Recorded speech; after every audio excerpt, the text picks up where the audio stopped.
Listo.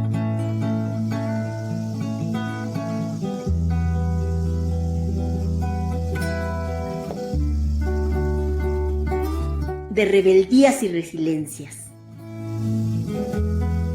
Un programa para conocer y reivindicar las luchas comunitarias de las mujeres. Escúchanos todos los lunes por el Facebook de Violeta Radio a las 18 horas.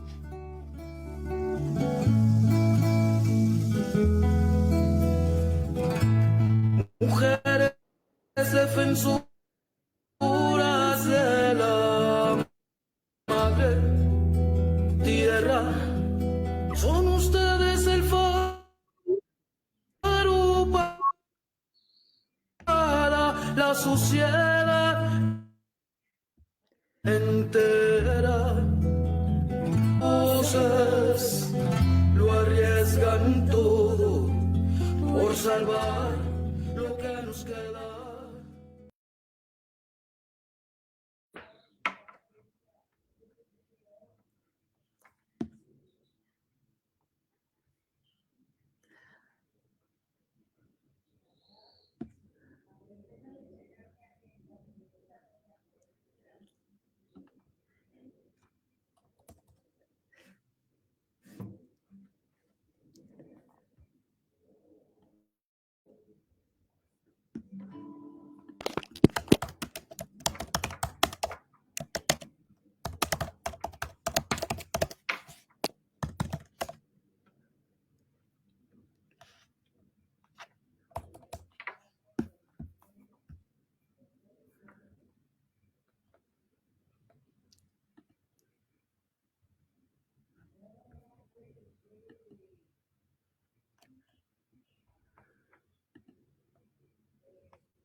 Hola, ay, tenía el micrófono apagado. Bueno, pues bienvenidos aquí a de Rebeldías y Resiliencias, y estamos hoy aquí en compañía de Beatriz Padilla, quien ha dedicado su vida a la defensa del medio ambiente, fundando y liderando el diseño de construcción del primer auto solar de carreras mexicano. En el 2005 inicia su proyecto Expediciones Pictóricas para la Conservación de la Naturaleza, realizando hasta la fecha 34 expediciones. En este 2025, Beatriz y otros colaboradores crean la campaña Voces del Océano para detener el proyecto Saguaro Energía en el Mar de Cortés, que atenta contra uno de los mares más diversos del planeta y que se encuentra en nuestro país. Y es presidenta de la Fundación de la Biosfera de la Náhuac AC e integrante fundadora del Secretariado Técnico de la iniciativa Bosque de Agua. Bea, bienvenida. Muchas gracias, Flor. Estoy aquí feliz de compartir este momento con ustedes y tu auditorio. No, pues a mí me da mucho gusto reencontrarnos y aquí en el programa para que nos cuentes cómo es que te conviertes en ambientalista. Cuéntanos. Pues mira, desde muy joven yo sabía que había nacido para servir, pero no tenía claro en qué, andaba así como en una búsqueda, y a los 17, 18 años leí un libro de medio ambiente y fue fulminante. Dije, aquí, como que para mí, una vida que no sirve a algo más grande, a algo que es más grande que yo y mi ego, que nos sirve a todos, siempre ha sido algo muy necesario existencialmente. Entonces sí, fue en el 2018 cuando leo este libro que digo, medio ambiente, la verdad, la madre tierra nos necesita, y desde entonces toda mi vida está dedicado al tema de medio ambiente. Al principio, pues pensaba que lo que se tenía que hacer era sembrar árboles, Después conocí a un viejo nonagenario que me dijo, si quieres sembrar árboles vas a necesitar agua, así que estuve apoyándolo en la construcción de pequeñas represas escalonadas en los cauces de los ríos para retener el agua de lluvia, para que en lugar de que se fuera, se infiltre al subsuelo. Y después, cuando cumplo 29 años, me llega el famoso retorno de Saturno, el llamado del alma. Me entero que hay una carrera de autos solares. Bueno, estaba casada y mi esposo y yo teníamos así como mucho miedo de la mediocridad. La mediocridad era algo que nos daba mucha ansiedad. Y entonces fuimos a un concierto de guitarra y él dijo, este hombre, el de la guitarra, nada más agarra su guitarra y se puede ir a viajar por el mundo. ¿Qué tengo yo que me permita eso? Y dijo, bueno, tengo mis piernas. Y decidió atravesar Canadá en patines de ruedas. Cosa que le dije, bueno, si lo vas a hacer, pues que sea para el medio ambiente. Lo hizo para una campaña del World Wildlife Fund que se llamaba Espacios en Peligro. Y entonces yo le dije, bueno, pero entonces tu vehículo de apoyo no puede contaminar. Vamos a hacer un carro solar de carreras. Y me dice, mira, yo entreno y patino y tú haces el carro solar. Pensando que yo a qué horas iba a hacer un carro solar de carreras. Pues averiguo que hay una carrera de carros solares de carreras en Australia y que México nunca ha participado. Y digo, bueno, mira, entre que son peras y son manzanas, voy a inscribir a México, luego buscamos a ver quién hace el carro solar. Pues acabé liderando el proyecto, me llamaba desde el fondo del alma, alguien tenía que hacer ese carro solar, nos tardamos 3 años, competimos en Estados Unidos, competimos en Australia, en Estados Unidos nos ganamos el premio al mejor diseño y construcción contra 45 universidades de Estados Unidos y Canadá. Oh. Era el único auto solar que era a la vez aerodinámico y el panel solar se inclinaba para seguir al sol. Y después compitió ese carro en Australia y a la par, pues de repente me hablan por teléfono y me dicen, oye, mira, el carro solar está muy bien, pero es como una utopía. ¿Quién va a poder tener un carro solar? Mejor promueve las carreras de Electratón, que es como el auto eléctrico simplificado al máximo, o el carro eléctrico en su mínima expresión, el con motores de 2 caballos de fuerza como de una licuadora. Y entonces, pues, fundé el Campeonato Electratón México, que lleva a la fecha corriendo 30 años. Con el mismo equipo que estamos haciendo el carro solar, empezamos a organizar las carreras Electratón, y ya ese campeonato es un campeonato anual de 7 fechas, que sigue corriendo a la fecha. Nosotros, después de 11 años de organizarlo, se lo pasamos a otros, y ahorita una de las escuderías es la que está liderando y lo está llevando increíblemente bien. Pero bueno, a la vez, yo cada vez que hablaba con las empresas y les decía, no, que hay que hacer carros eléctricos, me decían, pero es que las baterías no sirven y las baterías. Y entonces, pues yo les dije, pues entonces lo que hay que hacer es fabricar baterías que sirvan para los carros eléctricos. Fundamos el Consorcio Mexicano de Baterías Avanzadas. Lo estuvimos promoviendo durante 5 años. Promovíamos una tecnología alemana y de repente la empresa alemana truena. Y eran ya 13 años de mi vida dedicados a promover transporte no contaminante. Y cuando truena la empresa alemana, se cuenta que sentí que la capitana yo no abandoné el barco se hundió, me abandonó a mí. Y fue cuando decidí retomar el llamado de mi adolescencia y ser pintora, que es algo que yo eché en saco roto porque dije, ¿qué le sirve más a la madre tierra? Ser pintora para mi gloria personal o servir realmente a hacer proyectos para la madre tierra. Dije, no, pues proyectos para la madre tierra. Entonces eché mi proyecto de pintura en saco roto, pero cuando después de 13 años de empujar el tema de transporte no contaminante, de repente pues me quedo sin proyecto, decidí retomar el llamado de la adolescencia y dije, ok, voy a pintar, pero solo voy a pintar naturaleza amenazada y naturaleza protegida, porque llevaba 25 años de ambientalista y lo único que había hecho era estar agarrada del mouse, del volante de mi carro y del teléfono. Y dije, no he estado en la naturaleza. Dije, pues voy a pintar únicamente áreas naturales protegidas y amenazadas del mundo. Y bueno, en eso... Cuéntanos, ¿en qué países has estado para hacer intervención artística? He estado de sur a norte he estado en Tierra de Fuego, en Chile, en Perú, en Costa Rica, en México, en Estados Unidos, en el Caribe, en Europa y en África. He estado en Gabón, en Botswana, en Namibia y en Sudáfrica.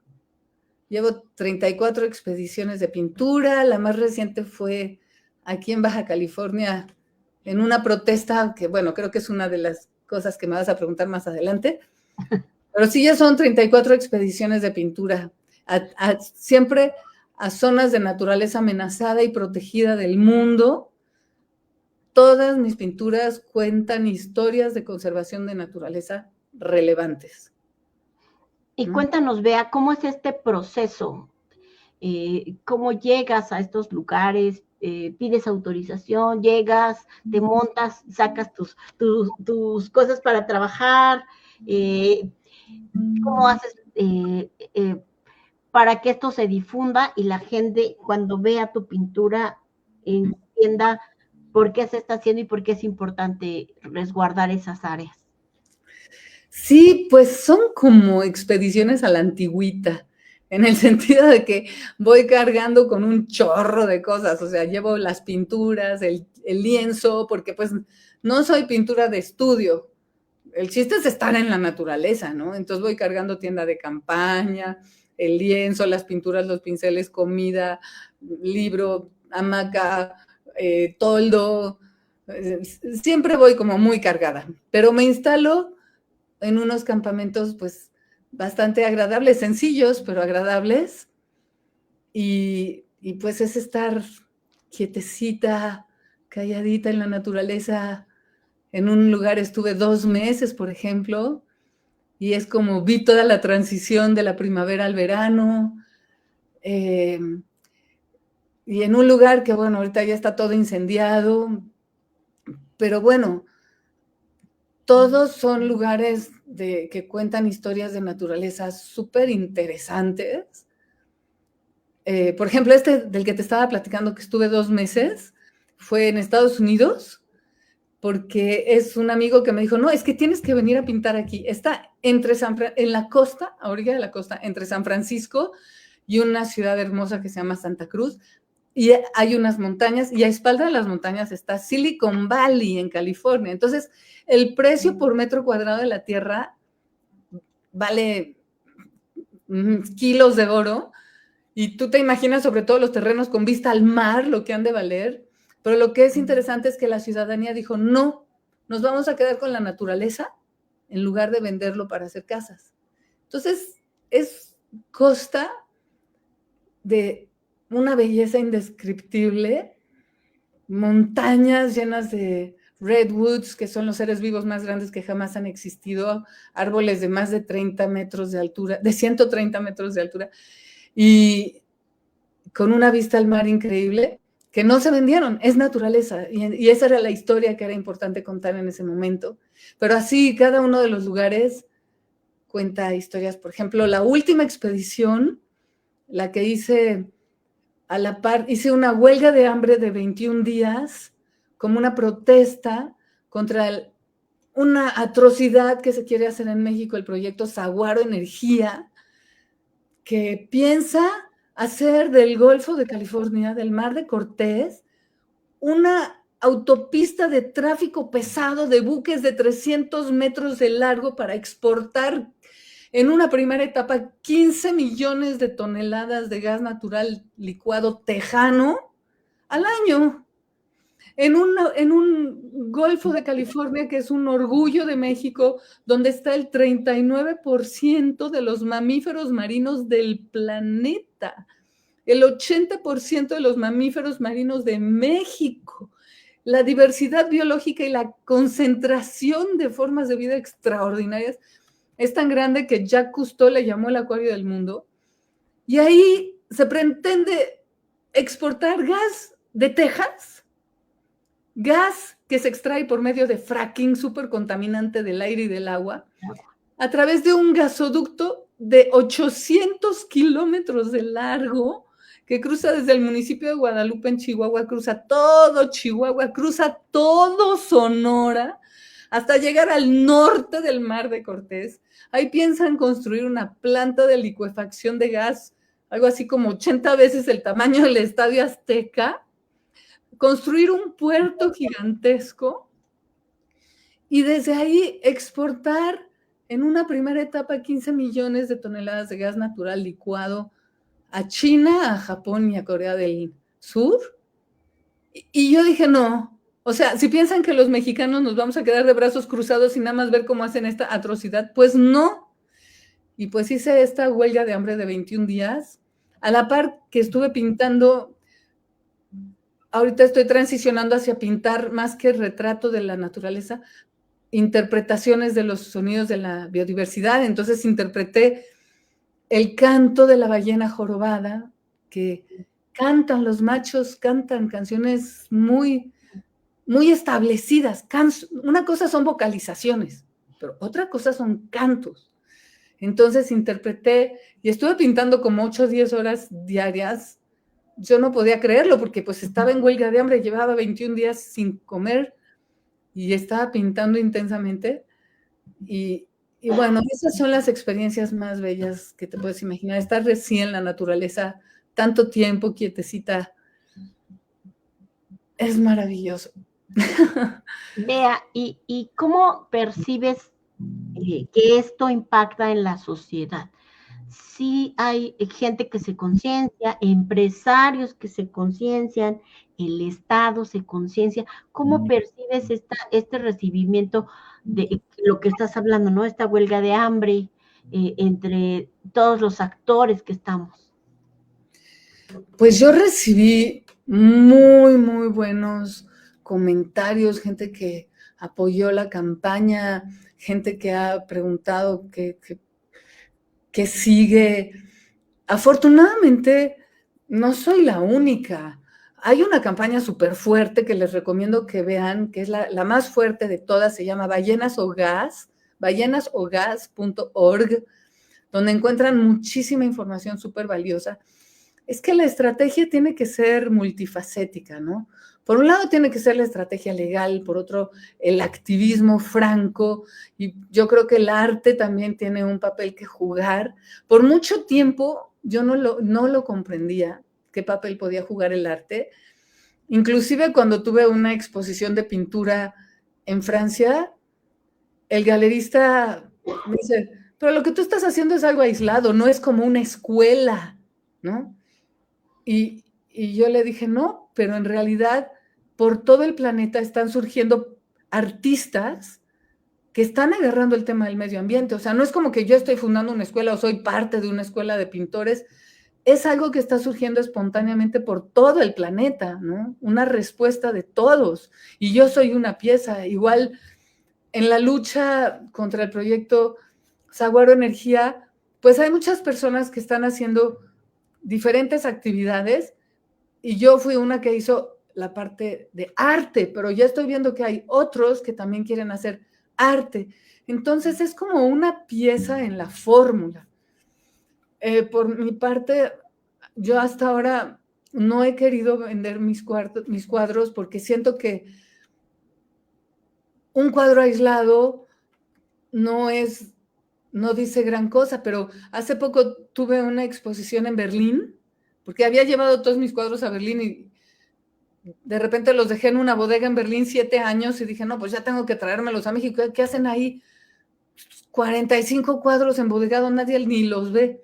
Entonces fuimos por ellos y dije, bueno, pero antes de traérmelos a México voy a tratar de hacer una exposición en Berlín. Entonces saqué todos, me consiguió una amiga una casa y puse todos, y te juro que todos juntos sí hablan bien fuerte. Puede que un cuadro solito, no, pero la verdad llegó gente y se quedó con el ojo cuadrado, de veras, porque es lo que yo he tratado de construir un argumento bien contundente para protección de naturaleza, de la importancia. Entonces el arte tiene una manera de hablar que no la tiene el activista, el político, obviamente no la tienen otras maneras de expresarse.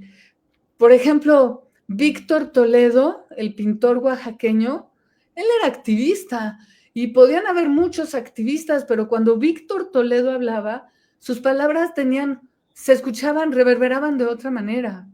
Claro. ¿No? Entonces, creo que, pero sin los demás, las palabras de Víctor no hubieran reverberado así. O sea, creo que todos integramos un tejido de defensa del territorio. Lo que a mí me sorprendió en Baja California es que nadie sabía del proyecto Saguaro. O sea, que cuando fuimos sí hicimos una labor de informar, porque casi nadie sabía nada del proyecto Saguaro. Es gravísimo, ¿no?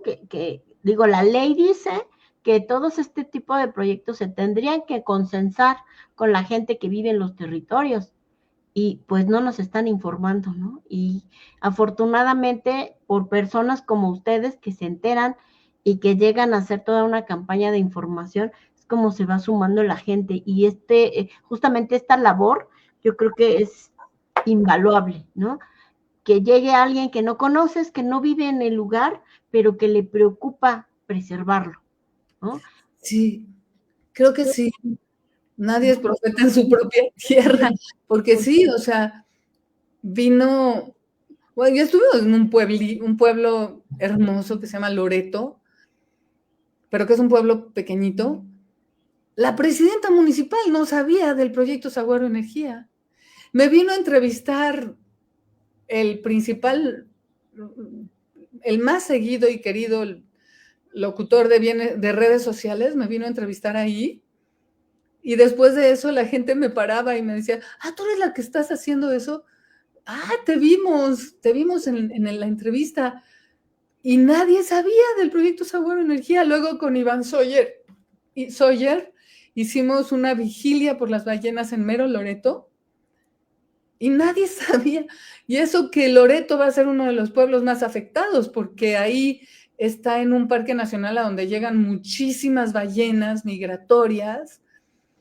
Y bueno, el proyecto Saguaro Energía, convirtiéndose en el tráfico marítimo, se incrementaría en 300%, se convertiría en una autopista de tráfico pesado de buques de 300 metros de largo, y las ballenas, que sus oídos son su medio de supervivencia, con tanto ruido se van a confundir.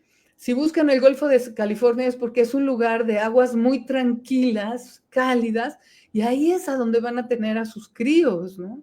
Y viajan kilómetros, ¿no? Para checar ahí. Kilómetros, como 3,000 kilómetros desde Alaska, porque además se alimentan en Alaska y luego bajan toda la costa del Pacífico y se meten al Golfo de California. Pero no comen durante 7 meses, algo así.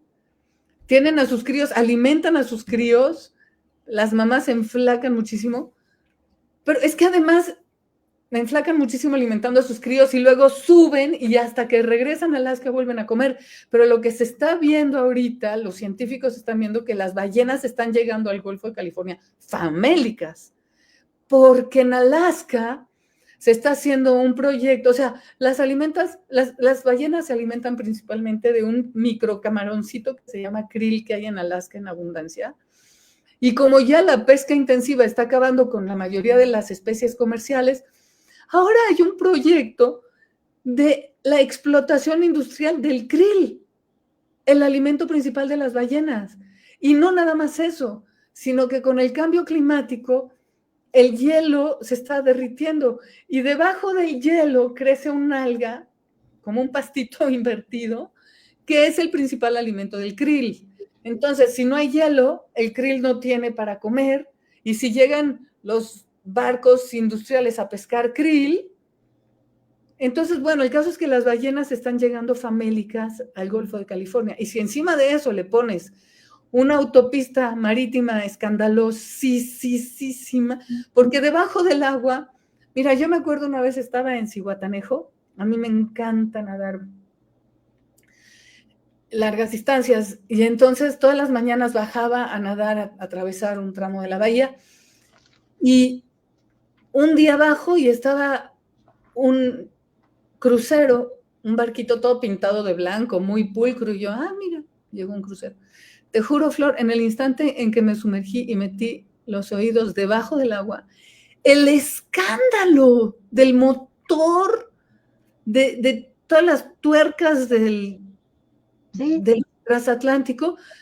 Ahora imagínate 300 de esos subiendo y bajando desde el norte del Mar de Cortés, 1,100 kilómetros para salir al Pacífico, de ida y de regreso. O sea, no podemos permitir eso. No lo podemos permitir. Y afortunadamente somos muchos los que estamos haciendo oposición y además están teniendo muchos problemas económicos porque, entre otras cosas, por donde quieren pasar el gasoducto, pues es zona de narcos. Es súper peligroso. Entonces, ese es uno de los problemas que están teniendo, pero la oposición local es otro de ellos. Entonces, pues Claro. eso es lo que podemos hacer nosotros. Tenía entendido que se había detenido el proyecto, pero bueno, no legalmente, sino por estas situaciones que mencionas. No, de hecho, sí está detenido parcialmente por algunas demandas, pero ya se publicó en el Diario Oficial de la Federación que la Secretaría de Marina, el 13 de marzo de este año, la Secretaría de Marina aprobó la construcción del puerto comercial en Puerto Libertad para exportar el gas natural licuado. No, sí está finísimo. Qué grave. Sí. Y además en el Golfo de California se captura el 50% de la pesca del país. Eso afectaría también la industria pesquera de México. Sí, porque se contaminaría, porque todos esos buques que mencionas tiran muchísimo aceite. Un puerto está contaminadísimo. Contaminadísimo. Y el coral, que es bien sensible, todos los animales que son rastreros del mar, pues también son animales muy sensibles. Y justo enfrente, Puerto Libertad está en Sonora, pero justo enfrente del otro lado del Golfo, en el lado de Baja California Norte, es un lugar donde con frecuencia se ven agregaciones de ballenas importantes, ¿no? Entonces, ¿a qué creen? ¿Que nos vamos a quedar con los brazos cruzados?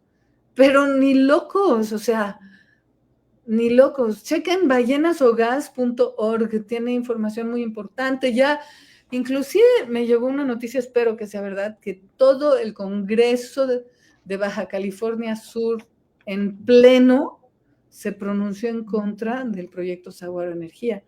Y eso, bueno, muchos de esos pueblos viven del turismo porque van a ver las ballenas. Entonces, sí. Y que ya es un pequeño impacto. Ahora imagínate, esto es terrible. ¿Cómo se llama la página? ballenasogas.org. Sí, para subirlo aquí, porque, pues sí, necesitamos informarnos para saber también de qué forma nos podemos sumar, ¿no? Como sociedad civil y pues como comunidad, ¿no?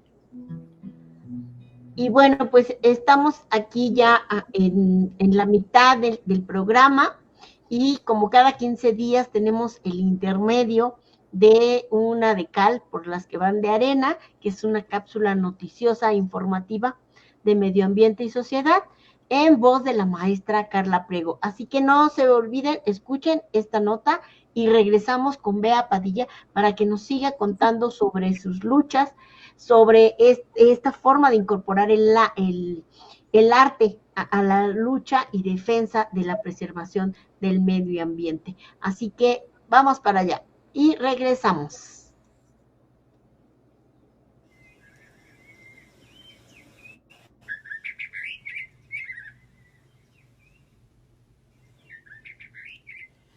Una de cal por dos de arena. Cápsula noticiosa sobre sociedad y medio ambiente. Contenidos Carla Priego Martínez. Producción Carla Priego y Flor Chavira en colaboración con Violeta Radio. Y comenzamos.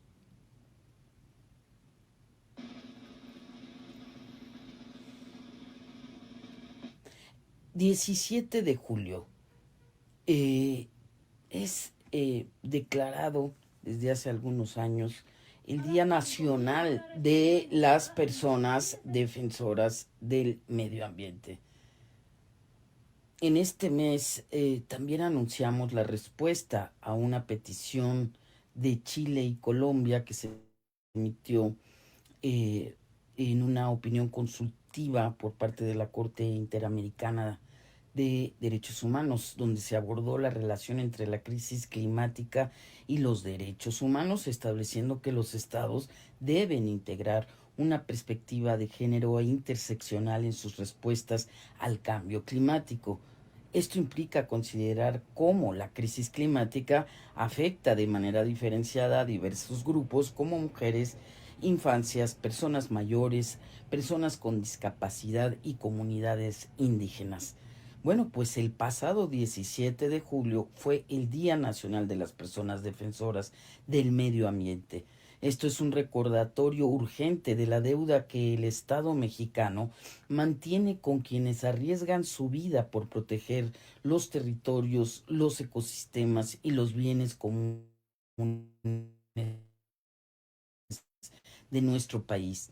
A 4 años de su reconocimiento oficial por el Congreso de la Unión, esta fecha no solo conmemora, sino exige justicia frente a la violencia, el despojo y la impunidad que enfrentan quienes resisten el avance de megaproyectos y del crimen organizado en múltiples regiones. Las personas defensoras del medio ambiente son clave para enfrentar la crisis climática, resistir proyectos destructivos, proteger los bienes naturales que sostienen nuestras vidas y preservar las formas de vida que coexisten en armonía con la naturaleza. Su trabajo es especialmente relevante frente al avance de los proyectos extractivos, la infraestructura impuesta, la deforestación, el acaparamiento de agua y la contaminación generalizada que continúan deteriorando nuestros ecosistemas y exacerbando las desigualdades sociales.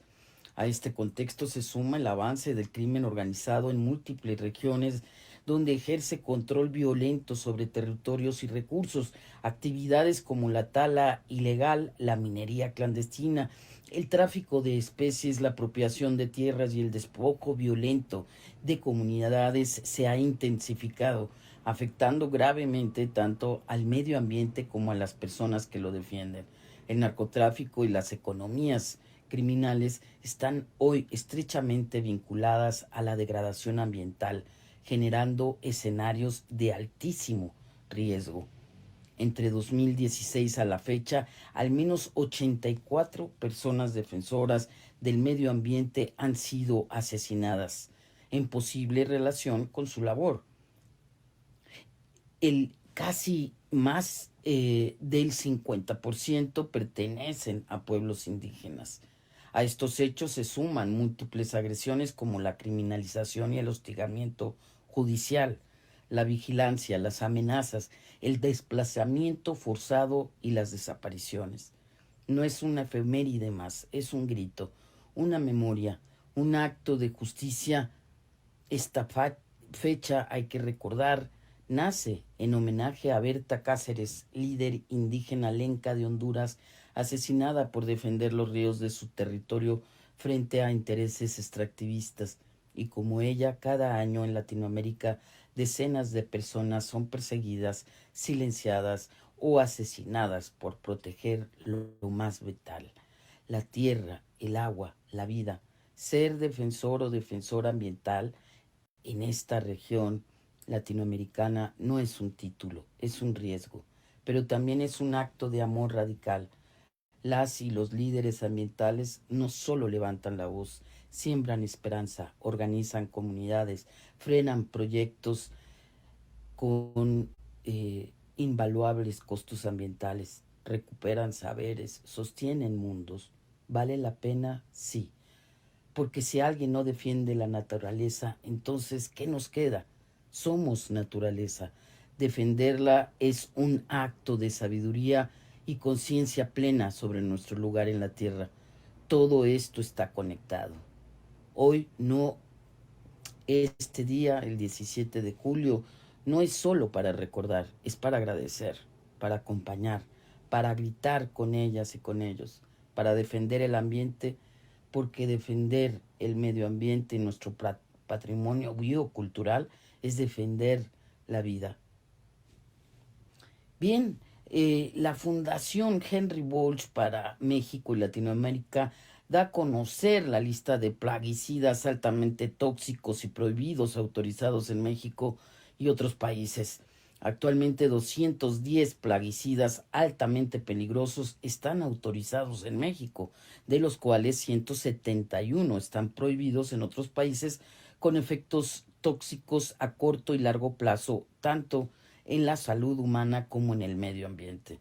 La Red de Acción sobre Plaguicidas y Alternativas en México, RAPAM, Asociación Civil, ha urgido a las autoridades como COFEPRIS, SADER y Semarnat para que cumplan con la recomendación de la Comisión Nacional de Derechos Humanos 82-2018 y que en sus programas nacionales sectoriales establezcan objetivos, metas, estrategias y prioridades que sean medibles, evaluables y monitoreables para la prohibición progresiva de estos plaguicidas altamente peligrosos, PAP.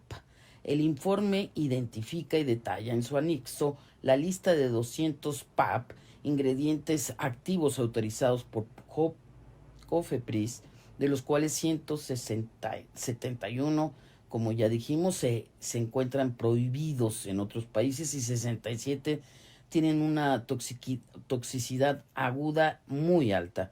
En cuanto a la toxicidad ambiental de los PAP autorizados en México, se encuentran 79 plaguicidas autorizados que son muy tóxicos para las abejas, 17 que son tóxicos para organismos acuáticos y 14 muy persistentes en agua, suelo o sedimentos.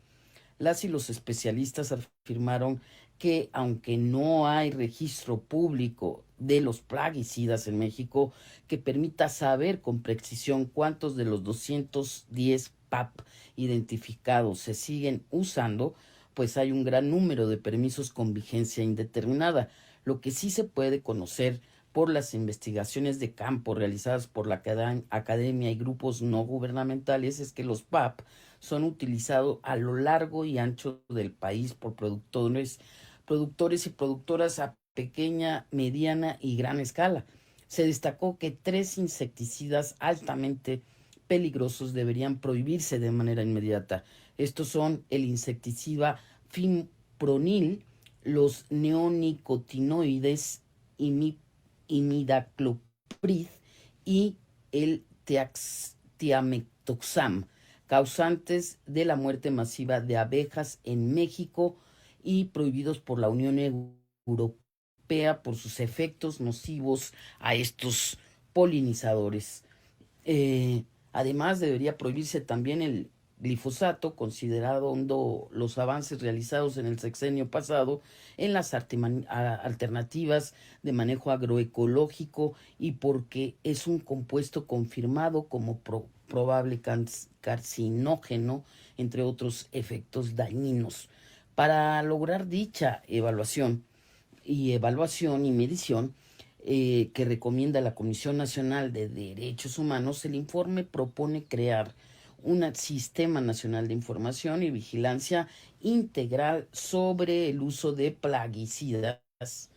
Qué importante sería eso, pues para garantizar el derecho público a saber qué plaguicidas se usan, dónde, cuánto y cuándo, así como sus efectos adversos con un presupuesto adecuado para ello y obedeciendo pues las recomendaciones de la Comisión Nacional de Derechos Humanos número 86, diagonal 2018.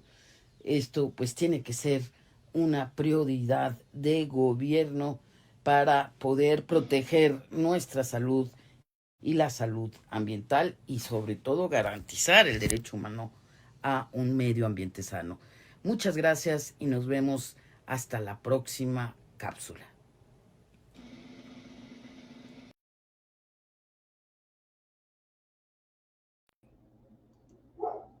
Pues ya estamos aquí de regreso,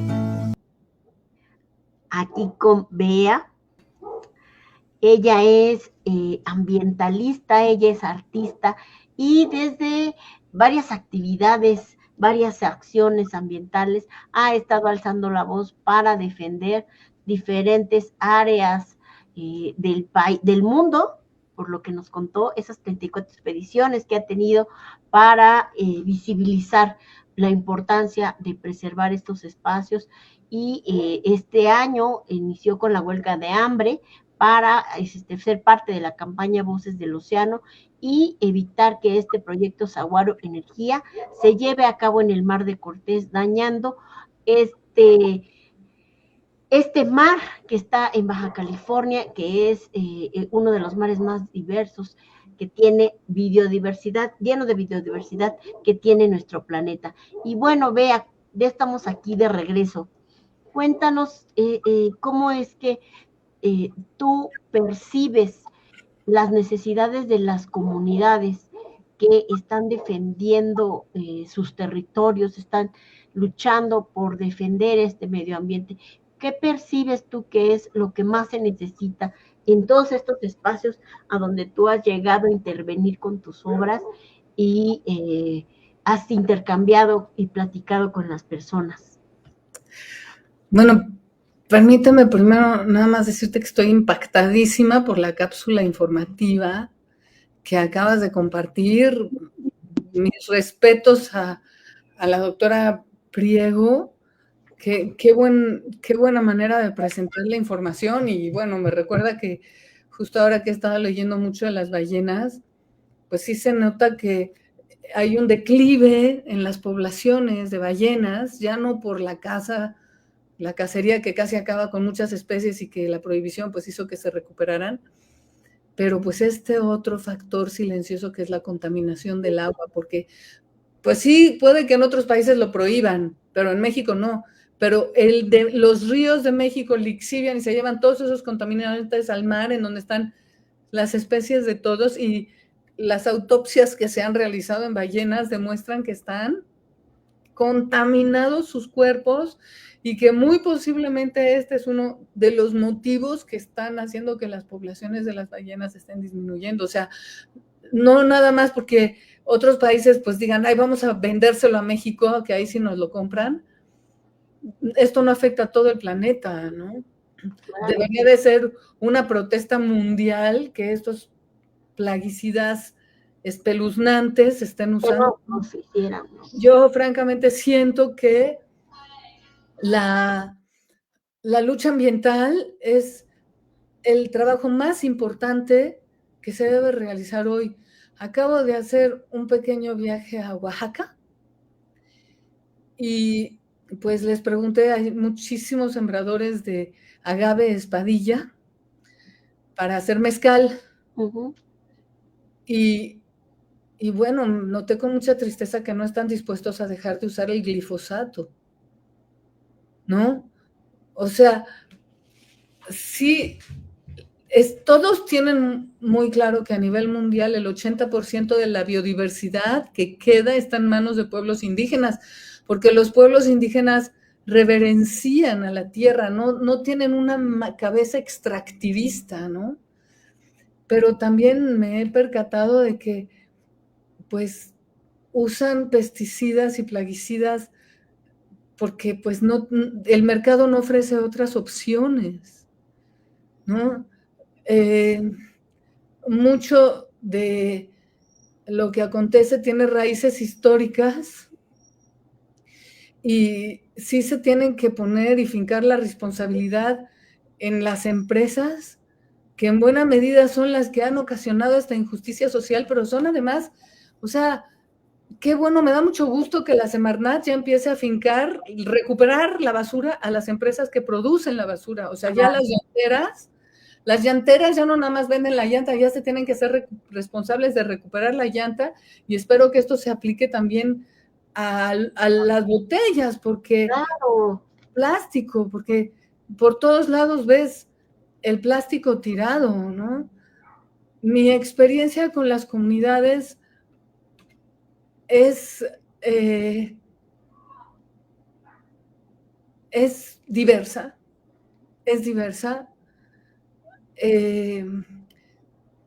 pero son la esperanza de la conservación de las áreas naturales. Y dentro de la fórmula que las comunidades decidan, porque hasta ahorita la fórmula impositiva no ha funcionado y creo que hoy día las comunidades tienen muy claro qué es lo que las áreas protegidas realmente no están siendo protegidas. Entonces, en el bosque de agua, por ejemplo, se está buscando cómo hacerle, ¿no? Las mismas comunidades van a ser las que propongan otros esquemas porque no están funcionando las áreas protegidas. Claro. El tema es complejísimo. Sí. Complejísimo. Porque además, bueno, aquí en el bosque de agua, por ejemplo, está junto a la mayor concentración de población humana del país. Por un lado está el crecimiento de las manchas urbanas, pero no porque aquí la mayor población humana, en nuestras narices, la tala clandestina está acabando con esto. Y la tala clandestina a veces es de las comunidades, pero a veces no, es de gente que viene de fuera. No se puede generalizar que en todas partes es igual. Hay comunidades que muchas veces ellos no pueden enfrentarse solos, ¿no? Necesitan que el Estado esté trabajando en conjunto. Por ejemplo, San Juan Atzingo lleva años, sabe perfectamente dónde está el problema, pero a pesar de que ya se firmó el convenio entre la Semarnat y las gobernadoras del Estado de México, de Morelos, la jefa de gobierno de Ciudad de México, la tala clandestina sigue igual. Entonces, rebasa las comunidades, rebasa al gobierno, rebasa a los pobladores locales, rebasa a los académicos, rebasa a la sociedad civil. O sea, como decía la doctora Priego, o sea, el crimen organizado está adueñándose del país, ¿no? Y muchas veces ya, o sea, las comunidades, los activistas, México es el cuarto país a nivel mundial con asesinato de ambientalistas. Y ya hemos estado entre el primero y el tercero durante varios años. Entonces, se está adueñando el crimen organizado del país y de las áreas naturales, y la manera como hacen el despojo en las comunidades indígenas es la cosa más cruel. La narcominería, en donde llegan, desollan a un niño, lo desollan vivo, y le dicen a la comunidad, si no se van, vamos por otro niño.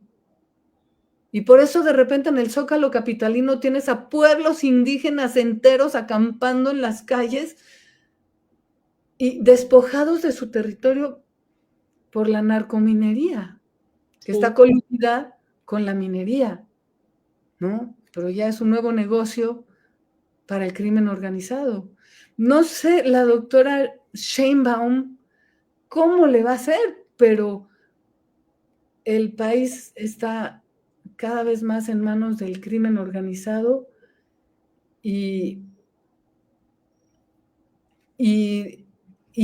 yo recuerdo cuando yo tenía 18 años, ya estaba toda la información, Flor, de hacia dónde íbamos, de cómo se estaban contaminando los lagos, de cómo esa contaminación le robaba de oxígeno al agua y entonces los peces no sobrevivían y se llenaban de plantas, pero no podía haber peces. O sea, ya estaba toda la información. Eso fue hace 44 años. Yo hoy tengo 62 años. Hace 44 años ya estaba toda la información y es impresionante que a la fecha sigamos yendo contracorriente. Claro, claro, esta lista de los 200 pesticidas donde te dicen que 187 están prohibidos y aquí en México se utilizan para echárselos al tabaco, a las frutas y verduras que nos comemos todos los días y que cuando llueve, ¿no? Lo que decías, esa agua termina en nuestros ríos y en nuestros mares y estamos contaminando el planeta por todas partes, ¿no? Y ya es clarísimo, o sea, ya no hay duda, pero las empresas siguen produciendo, o sea, yo sí tengo que fincar la responsabilidad de las empresas, porque ellas tienen la posibilidad de desarrollar productos que no contaminan. O sea, tienen todos los investigadores, tienen toda la experiencia. ¿Por qué siguen generando estos productos que destruyen abejas? O sea, fauna, flora.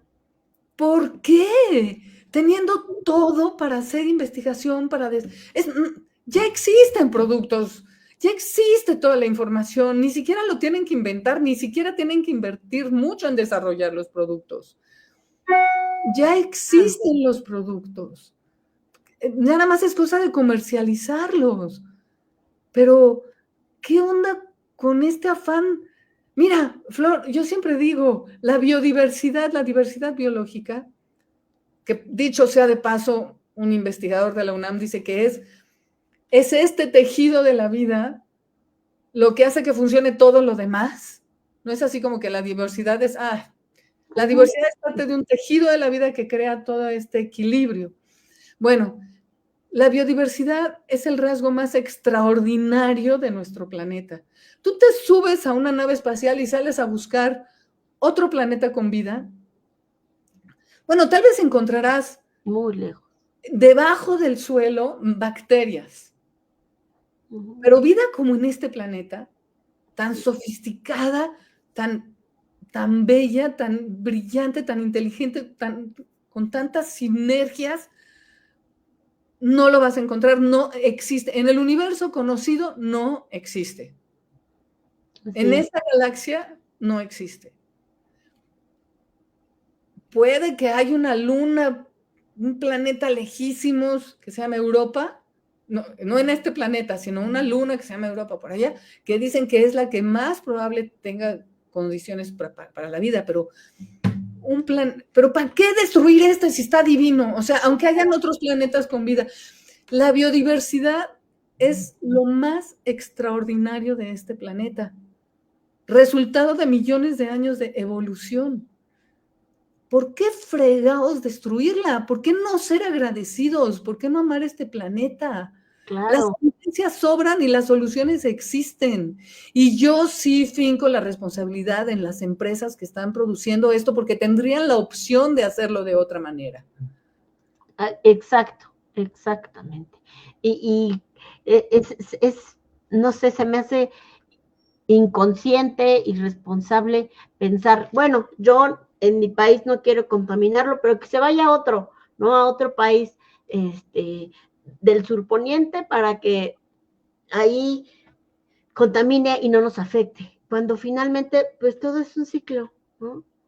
Y el agua del mar recorre todo el planeta, el aire recorre todo el planeta, el agua de lluvia recorre todo el planeta y finalmente, aunque en tu país lo tengas prohibido, pero si ya se lo vendiste a otro país, donde sí lo están usando y de una manera desmedida, porque esto que comentabas, ¿no? De Oaxaca, ¿por qué? Pues porque necesitan vender su producto y necesitan que la producción salga más rápido de lo que naturalmente debe estar. Y eso está generando muchísimos cambios. Y finalmente nos estamos afectando todos. Eso es algo increíble y que las empresas poderosas pues lo saben, ¿no? Tienen esa información. Más que las comunidades, ¿no? Que muchas veces desconocen el daño tan grave al usar estos químicos. Y no tienen opciones. No tienen opciones. Los saberes ancestrales, pues, se han ido perdiendo. Las semillas ancestrales, las semillas que resistían. Y incluso hasta esta flora, hierba, lo que le llaman, ¿no? Lo que le llamaban los abuelos, yo percibo como en Milpalta, por ejemplo, ya no salen en todas partes donde había. Y es porque pues estos químicos están matando a nuestras plantas nativas que a lo mejor en la milpa se quitan, pero te sirven para curarte la gripa, para curarte un dolor de estómago, para desparasitarte, y que son justamente por eso los abuelos las cuidaban, ¿no? Y tan era un valioso un diente de león, como también la mata de maíz, la mata de calabaza que están en tu milpa, ¿no? El árbol que está en la zona boscosa. Y eso hacía que resistieran más a las plagas, porque los monocultivos son más vulnerables. Ujú. Sí, sí, sí. Ahora en Milpalta, por ejemplo, tenemos mucho chapulín. Antes no había. Cuando yo era niña no había muchísimo, o plaga de chapulín, ¿no? Pero todo esto es por el cambio que estamos generando en nuestros espacios. Vea, pues estamos a punto de terminarse el tiempo, pero me gustaría que nos dijeras de qué forma la gente se puede sumar, la gente que nos está escuchando, que vive a lo mejor en una ciudad y que no se había enterado, o la gente que está en Baja California y que tampoco se había enterado. Dinos, ¿cómo podemos informarnos sobre estos proyectos y generar acciones en colectivo? Pues mira, Flor, afortunadamente el tema de medio ambiente es transversal. O sea, tú puedes desde tu casa separar el plástico, separar el vidrio, contribuir a la separación, que las empresas nos han fincado a nosotros el problema de no generar basura. Cuando, ok, nosotros podemos hacerlo, pero yo creo que cada quien desde su barrio, desde su trinchera y estar alertas. Nosotros vamos a lanzar una campaña a la cual se pueden sumar y te voy a pasar la información, Flor, donde es pedirle a la gente que envíe un mensaje que vamos a entregar para que se envíe fácilmente. Esa es una acción, ¿no? Pero bueno, también, ¿qué eliges comprar? ¿Y qué permites que suceda en tu territorio? Optar por productos biodegradables, reutilizar el agua, las soluciones que tiene uno al alcance de sus manos y sobre todo apoyar, porque es complejo, ¿no? Apoyar a las personas que se están aventando al ruedo. Claro. Si uno no tiene tiempo, apoyar, aunque sea con un donativo, pero si uno tiene tiempo, pues ir a las reuniones, sumarse a los grupos de ambientalistas. En el sur de la Ciudad de México hay muchos y muy buenos. O formar uno, asumir liderazgos. Claro. Es realmente muy, muy importante que cada quien desde donde está, sembrar árboles en las calles. Y cuando uno se entera de alguna atrocidad que se piensa hacer, o sea, casi todo está ocasionado por una reverencia al dinero, como si el dinero fuera... O sea, el dinero... Quieren vender todas esas tierras de cultivo de la zona de Milpa Alta para vender casas, pero en realidad esas zonas son súper importantes para la infiltración de agua al subsuelo. Ok, para la Ciudad de México, ¿no? Porque el agua no se queda ahí, dicen, pues yo para qué la quiero proteger si el agua se va a ir a la Ciudad de México, ¿no? Pero a la vez, ok, defiendan su territorio, pero exijan obras de captura de agua de lluvia, exijan sistemas de captura de agua de lluvia para que ustedes también tengan agua, porque la gente muchas veces, como no tienen agua, pues vende sus tierras, pero sus tierras son súper, súper importantes para la mayor concentración de población humana en la República Mexicana, ¿no? Claro, y el valor que tiene un árbol, ¿no? Una planta, son invaluables, ¿no? O sea, ¿cuánto te puede costar la vida de un árbol con todo lo que nos está dando, ¿no? Sí, o un pastizal. Los pastizales infiltran más agua que los árboles. Además, pon tú que si se incendia un pastizal, todos sus sistemas de raíces debajo quedan y vuelve a salir. Reverdecen, así es. Capturan carbono, infiltran agua, son hábitat de especies que no existen en otro lugar del planeta. Amar la naturaleza, amar, honrar, respetar, valorar la naturaleza, darle gracias Yo creo que mucha de la clave está en darle gracias a la Madre Tierra, todo lo que tenemos. Mira, yo a veces pienso, ¿cuánto se ha invertido la Madre Tierra en cada uno de nosotros cada día? Deberíamos de estar postrados de agradecimiento a la Madre Tierra todos los días, darle gracias, gracias a Dios y gracias a la Madre Tierra, al agua, al aire, al fuego, al sol, a los microorganismos, a los insectos. Claro, y esforzarnos, ahorita que decías que consumimos, ¿no? Desde ahí empecemos a hacer consumir conscientemente, Y porque sembrar, todo termina en la basura. algo que pueden sembrar, por ejemplo, son plantas para polinizadores que no tengan pesticidas. Por ejemplo, lavanda. La flor de la lavanda les encanta a las abejas. La miel de la lavanda es muy deliciosa. Y si siembran lavanda, pero que no le echen pesticida, van a ver que se llenan de abejas, de avispas polinizadores. Y así como la lavanda, hay muchas otras flores. Hay que rescatar a los polinizadores, porque de veras los pesticidas están acabando con ellos. Siembren lavanda en sus macetas, en sus balcones, en el techo de sus casas, en cada rinconcito que puedan. Siembren plantas que les gusten a las abejas, a los abejorros, a las avispas. Eso es algo que podemos hacer. Cada quien en su casa, claro. Sí, sembrar lavanda, para decir una cosa muy fácil y muy sencilla. Así es. Pues gracias, Bea. Fue un gusto escucharte, conocer parte de tu trayectoria, este trabajo que haces con muchísima pasión para defender los espacios naturales, estos acercamientos que tienes con las comunidades y que te permiten desde ahí accionar junto con otras personas preocupadas. Y pues aquí está el espacio, igual cuando quieras que colaboremos haciendo difusión, mándanos la información y aquí se comparte. Si requieres también nuevamente estar en el espacio para difundir alguna campaña, pues aquí estamos. Y pues un abrazote, Bea. Me dio muchísimo gusto escucharte. No, felicidades a ti por esta radio feminista y felicidades también, bueno, a tu equipo y a la doctora que preparó la cápsula informativa, mis respetos. Si me la puedes compartir, me encantaría. Claro que sí, claro que sí. Ahorita te mando la liga y pues ojalá que pronto puedas conocer a la maestra Carla Priego, quien es la productora de este programa. Me encantaría. Muchas gracias.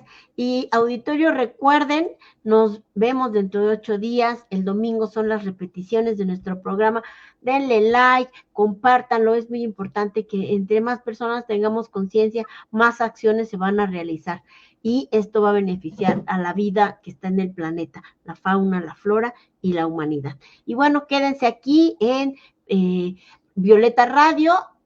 Siguen las compañeras de Identitarias y nos vemos dentro de 8 días. Gracias, Flor. Gracias a ti, Bea.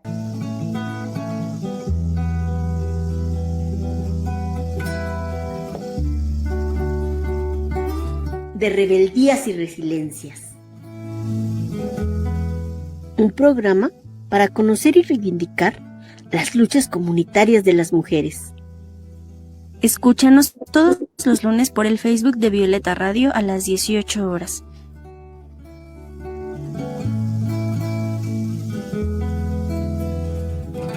Mujeres defensoras de la madre tierra, son ustedes el faro para la sociedad entera. Ponen sus cuerpos, alzan sus voces, lo arriesgan todo por salvar lo que nos queda.